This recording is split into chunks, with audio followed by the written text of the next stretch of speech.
Salam. Allah'tan hər bir evə ruzi bərəkət arzu edirəm. Mən bugün noxudlu plov hazırlayıram. Onun üçün mənə lazımdır düyü, noxud, toyuğun sinə əti, qaynatdığımız ətin suyu. İndi isə ətləri xırda-xırda doğrayırıq.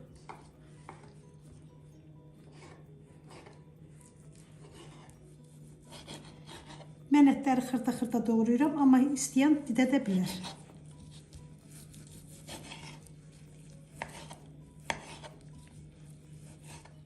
Toyuğun sinəsini mən xırda-xırda doğradım. İndi isə düyüğümüzü yağda qovururam.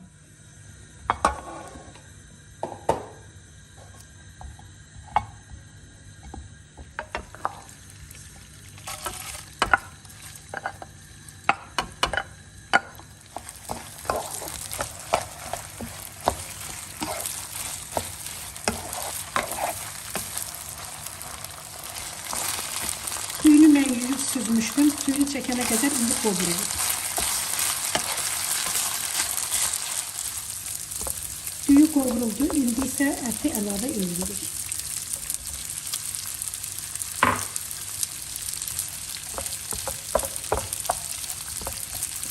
Bir-iki dəqiqədən əti bir yerlikdə qovuruyoruz.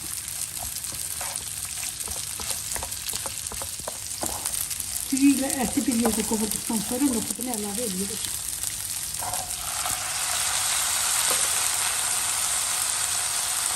Şimdi ise suyunu əlavə edirik.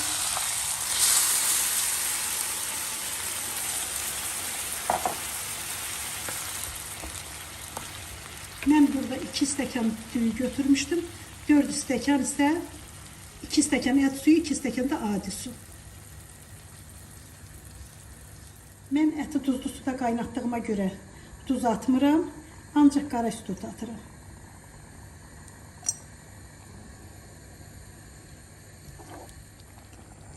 Plovumuz qaynara düşdükdən sonra xodunu lap asta xoda qoyur, pişməyə qoyuruq. Düyümüz pişdi. Qazımızın altını söndürürük. Tavamızın qapağına bir dəsmal sərir, 15 dəqiqə gözlədirik.